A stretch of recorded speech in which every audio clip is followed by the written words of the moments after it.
In just a moment, X minus one. But first, how does one man get himself into so many impossible situations? This is a question you'll probably ask yourself tomorrow night when you follow another hilarious adventure of Throckmorton P. Gildersleeve. Yes, Gildy's eye for the ladies and his impulsive temperament managed to entangle him in a web of riotous circumstances. Join the romantic water commissioner, his neighbors, Judge Hooker, Mr. Peavy, and all the loyal Gildersleeve household as they romp through another episode of The Great Gildersleeve tomorrow night. And now stay tuned for X minus one on NBC.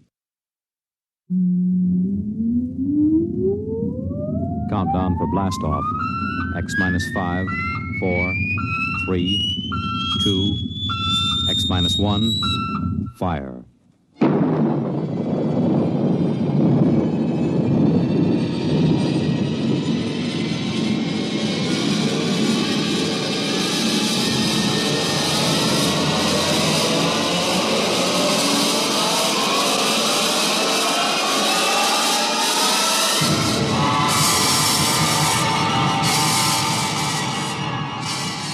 From the far horizons of the unknown come transcribed tales of new dimensions in time and space. These are stories of the future, adventures in which you'll live in a million, could be years, on 1,000 maybe worlds. The National Broadcasting Company, in cooperation with Galaxy Science Fiction Magazine, presents X minus one.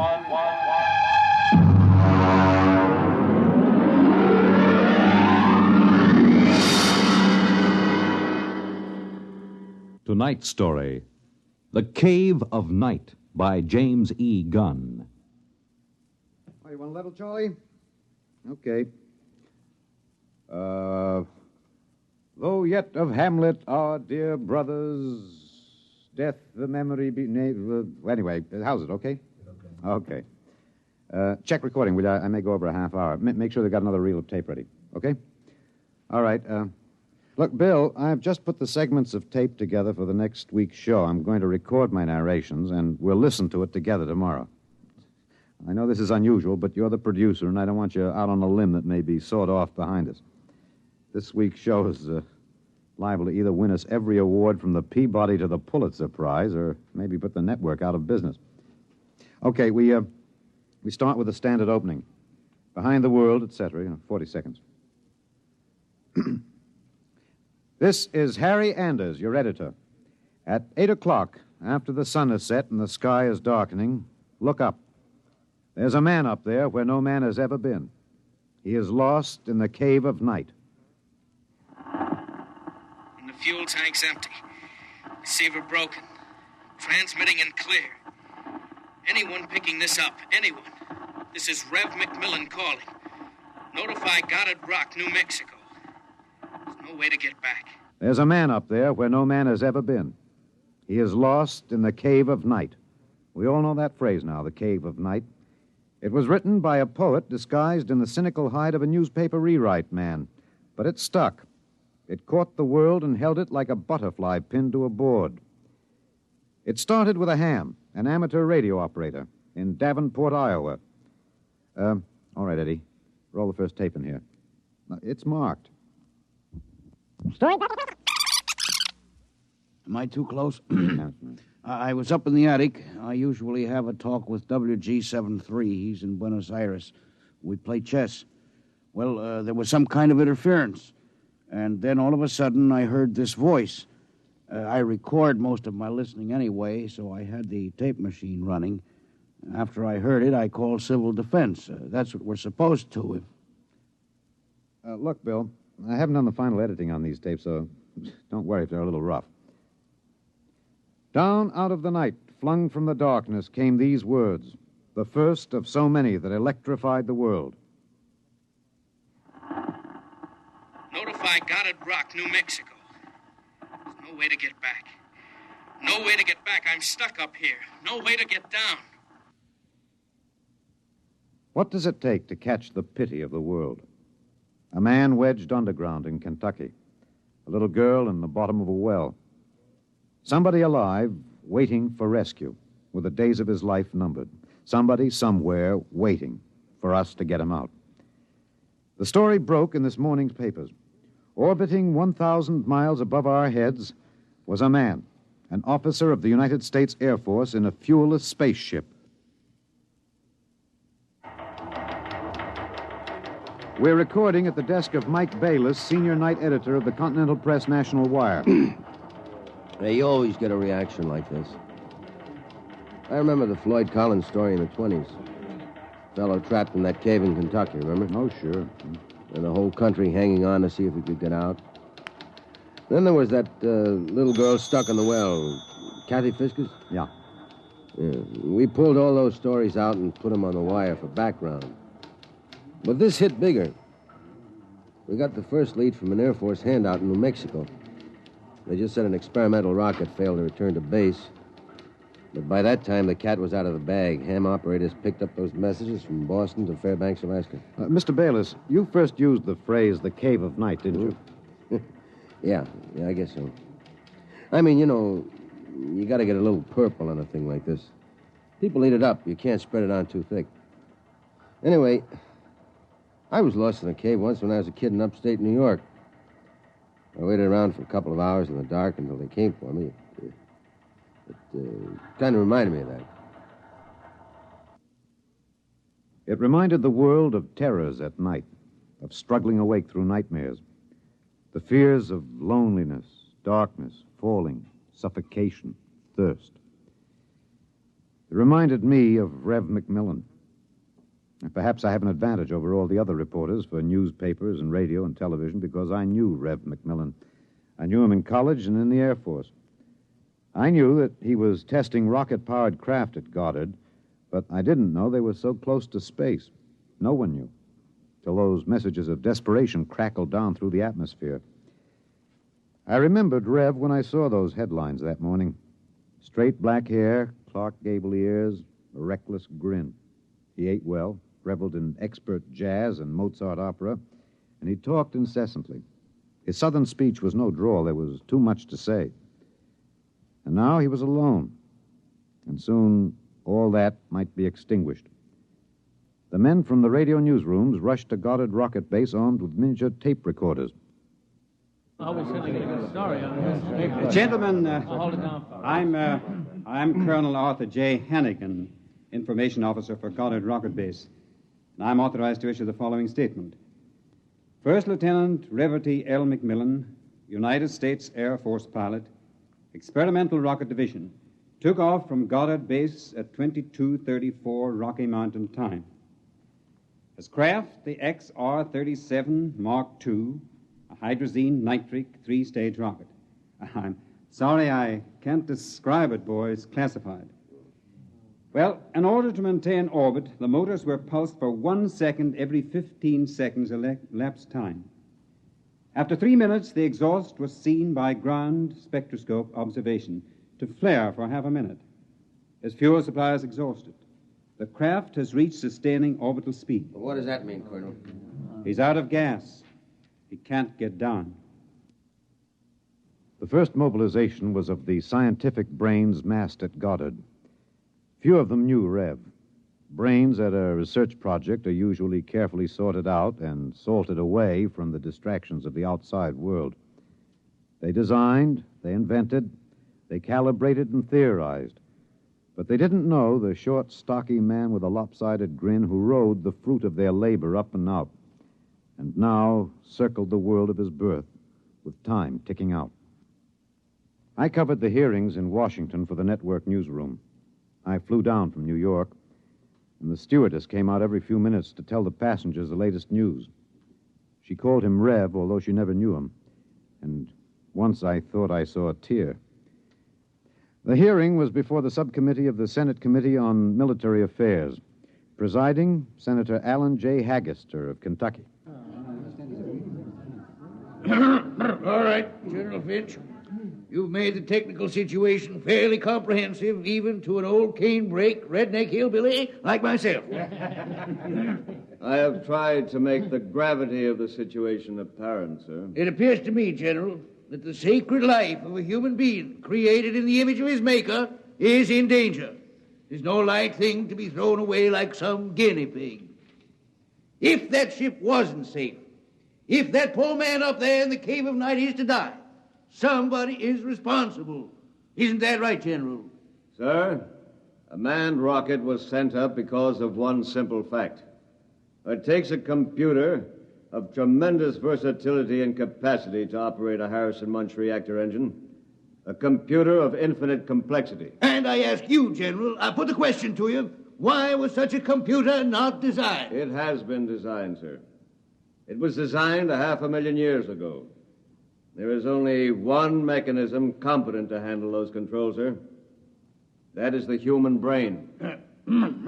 All right. I turn now to my second question, General, and I ask it not only for myself and my colleagues on this committee, but for 170 million Americans listening on the radio, watching on television. With that man up there living out his last days, why was it not possible to send a ship up after him? Why was there no second ship built?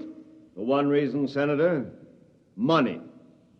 The appropriation for rocket research fell short by 12% of the amount needed even to build one vessel. Oh, frankly, gentlemen, the deficiency was made up by cutting corners and diverting funds from other projects. That is not the point, General. There's a man up there who's going to die. With the limited funds you gave us, we've done what we set out to do. We've demonstrated that space flight is possible, that a space platform is feasible. If there is any inefficiency, if there is any blame for what has happened, it lies at the door of those who lack the confidence and the courage and ability of their countrymen to fight free of Earth to their greatest glory. Senator, how did you vote on that?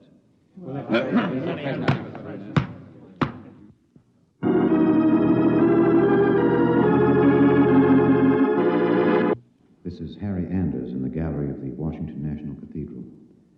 This is a special prayer service called by the Dean of the Cathedral for the safety of Lieutenant McMillan and for the success of the recently announced rescue plan.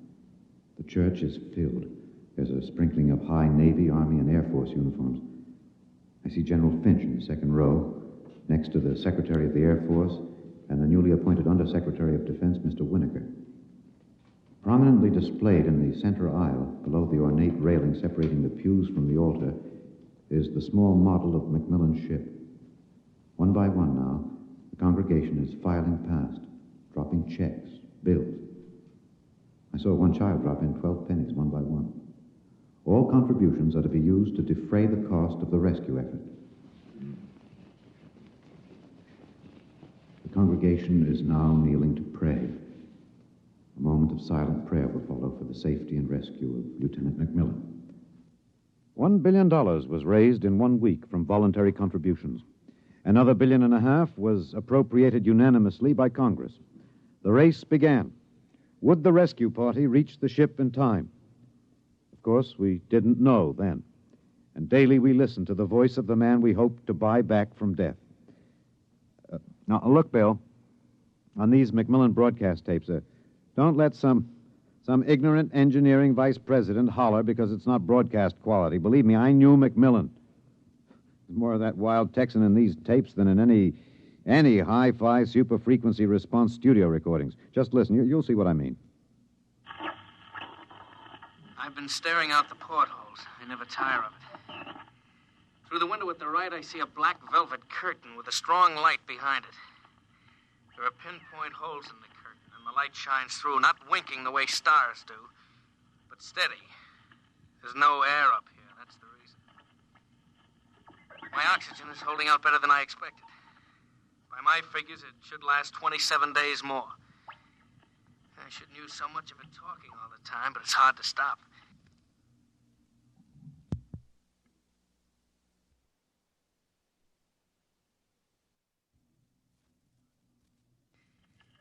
Talking, I feel as if I was still in touch with the Earth. Still one of you. Even though I am way up here. Too bad the receiver is broken, but if it had to be one or the other, I'm glad it was the transmitter that came through all right. There's only one of me. There are billions of you to talk to. You can't see me now. You'll have to wait hours for the dawn. I'll have mine in a few minutes. That's the way he talked. And as we listened to the lonely voice from the night, the engineers, the scientists, the construction men worked round the clock. General Finch presented the problem in the pool interview. I asked the questions for the combined networks that afternoon. Most of you heard the complete broadcast live as he briefed the world with the clipped, laconic delivery of a soldier. There are two basic problems. We've recovered the first and second stages of the rocket. We've only to construct the third stage. The second problem is more difficult. The pilot. Lieutenant McMillan was the only man physically and psychologically qualified. We discovered that in our first program. His training and orientation took 18 months. We have now to duplicate this in 27 days. You think it's possible, General? I don't know. That's all, Mr. Anders. Stevenson, get me some coffee, will you? Black and some kind of sandwich, no butter, no mayonnaise. And then the voice from the cave asked a question and expected no answer. Do you hear me down there? Sometimes I wonder. I wish there was some way I could be sure you were hearing me. Just that one thing might keep me from going crazy. I was there the night we answered that question. I was there in a helicopter over Kansas City. This is Harry Anders speaking to you from a helicopter over Kansas City. There are 15 seconds till midnight. The plan was developed by General Finch. At precisely midnight, every light in the city will be out and then flashed on in 2-second intervals. This will be the exact moment that McMillan's ship is calculated to pass overhead. It's almost time now. 5, 4, 3, 2, 1. There they go. Off. On. Off. On. Off. On. I see it. I see it. Kansas City winking at me. Oh, yes, I can see it. Thanks. Thanks. You're listening. I know that now. I'm not alone. I'll never forget. I'm waiting for you. We're recording in the press gallery of the Goddard Rocket Base main construction hangar. The vast third stage component stands before us, men swarming up and down the gantry cranes. The Mark III is being built to carry 5 men instead of 1. The pilot selection has been kept a top secret to avoid unnecessary strain on the men selected. The latest progress report gives a possible margin of 6 hours between the launching of the rescue ship and the estimated exhaustion supply of oxygen to Lieutenant McMillan. The shift is changing now. The expert construction workers recruited from across the country by the combined efforts of the Air Force Personnel Service, the Atomic Energy Commission, and the International United Electrical Workers and United Auto Workers of the AFL-CIO. The margin is 6 hours. 6 hours between life and death for Lieutenant Reverdy L. McMillan. An hour ago, I saw the sun rise over Russia. Looks like any other land from here. The green where it should be green. Farther north, a sort of mud color. And then white where the snow is still deep. Up here, you wonder why we're so different when the land is the same. You think we're all the same children of the same mother planet. Who says we're different?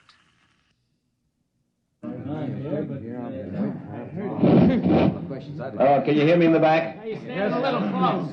Well, how about this? That's better. That's better. All right, gentlemen, I have exactly 5 minutes for the press conference. Therefore, I'm not going to answer any questions. Progress report is as follows. As a safety factor, we're constructing 2 complete 3-stage rockets and 6 additional 3rd-stage components. The telemetered reports from McMillan's ship have added important additional information, and the first of the rescue vessels should be ready to be launched at the estimated time, weather permitting. Now, don't ask a question. Within certain limitations of air turbulence, the rocket will be ready to lift in time to save Lieutenant McMillan. 21 days. The air's bad tonight. Can't seem to get a full breath. It seems to stick in the lungs. It doesn't matter, though. But I wish you could see what I've seen. The vast, spreading universe around Earth like a bride in a soft veil. You'd know then that we belong out here. Come out, mankind. Come out and see what I have seen.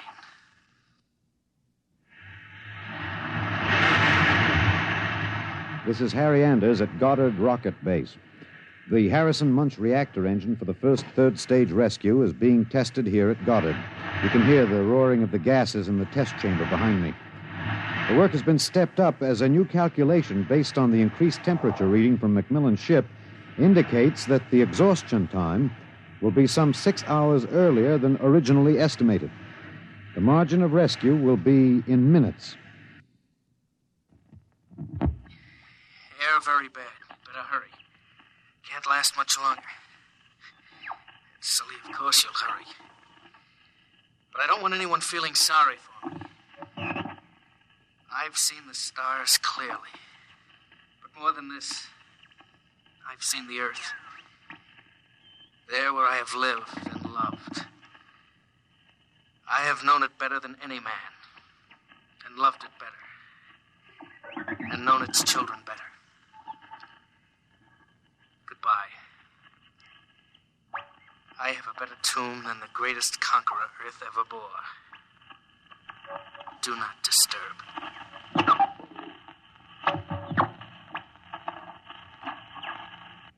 Countdown for blast off. 5, 4, 3, 2, 1.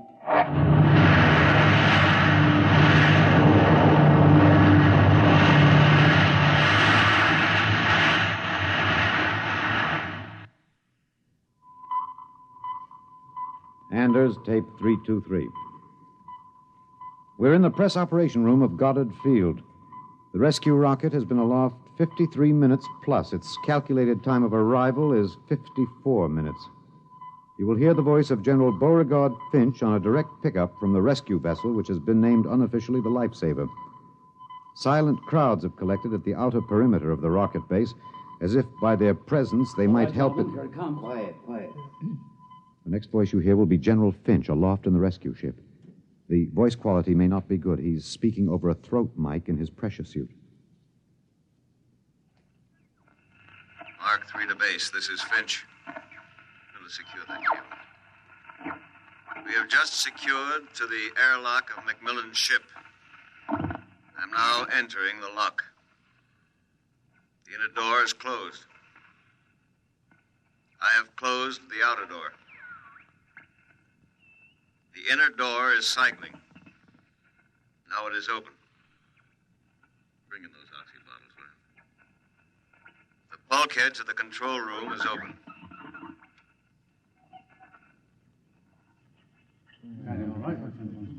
Is he all right? Come on, will you? What's happening? Lieutenant McMillan is dead. He died heroically, waiting till all hope was gone. Until every oxygen gauge stood at 0. And then, well, the airlock was open when we arrived. In accordance with his own wish, his body will be left here in its eternal orbit. I'm going to leave now. My feet will be the last to touch this deck.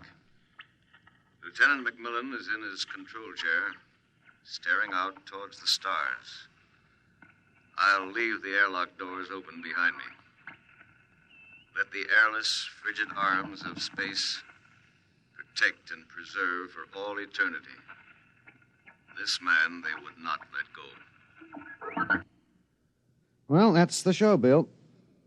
Bill, you remember at the conference we hadn't made up our mind whether to pick anything up from the celebration last night after the news of the Mars landing? I said it was the right end for Rev McMillan's story. You said it was old stuff. Every kid knew the sequence. The ships built to rescue Rev, used to set up the satellite base, from the base to the moon and now to Mars. Well, I went out with a mini-tape last night, and I've got the end of the story. Here it is. This is Harry Anders in Times Square. The neon rocket ship at the top of the Times building has just flashed into brilliant light. The signal that the landing signal has been received from the rocket Rev McMillan III. Man has landed on Mars. And a holiday crowd here in Times Square is celebrating like 1,000 New Years rolled into one. I'm being tossed and pushed and clapped on the back all at once. Let's see what the man on the street thinks about man on Mars. You, sir. I'm broadcasting. No. How do you feel about it, sir? How do you feel tonight about man's conquest of space, of the planet? Leave me alone. I'm in a hurry. Just a few words to the... Look, you get your hands off me. Let go of me. I'm not in for... Wait a minute, sir. Wait. Rev! Rev, come back here. Rev! You think I could listen to that voice over and over in a tape editing room and not know every vowel, every consonant? I'm telling you, Bill, I saw him. Rev McMillan. The black hair was gray and those Clark Gable ears were pinned back, but that's a simple operation. I played that piece of tape over and over. It was Rev, I know it. He isn't up there. He's alive. We've got it, Bill. We've got it on our show. We'll break it. Rev McMillan is alive. I haven't written it yet, but we finish it off with this, with a question. Why did they announce he was dead? I'm in the tape editing room now. I've got the reel ready to record the answer. Excuse me, Mr. Anders. I'm... Hey, just a minute. I'm recording. You better see the page outside Mr. at the... Anders, I'd like to talk to you for a moment, if I may. I have a letter of authorization... Just a minute. I'll be through in a minute. Look, Bill, I've got the answer now. Last night, they landed on Mars. But that first ship, the one that circles up there now, there isn't anybody on it. There never was, except a 30 days recording and a transmitter. That's all. He was never up there. They didn't have the money for a manned rocket. They wanted a crash program all out, so they sent a decoy up. And we all broke our hearts to rescue the man who wasn't there. Oh, he must be laughing, General Finch and the rest of them, the ones that knew. I guess they had a problem. What to do with Rev? I wonder if he slipped away from whatever guards they have around him to see the celebration. He looked a little sad. I think sometimes he must wish he was really up there in the cave of night, seated in the icy control room, 1,075 miles above the Earth, staring out at the stars. Mr. Anders, I must insist... What? That... Bill. Looks as if I won't have to worry about editing this tape. My friends are from Washington. I'd like to call your attention to the last paragraph. What? Oh, no. It's very simple. You won't have to burn it. It's easy to destroy recording tape. I throw this switch. When the tape goes through the erasing head, it's gone forever. Oh, too bad. Would have made one fine show. Okay. So long, Rev.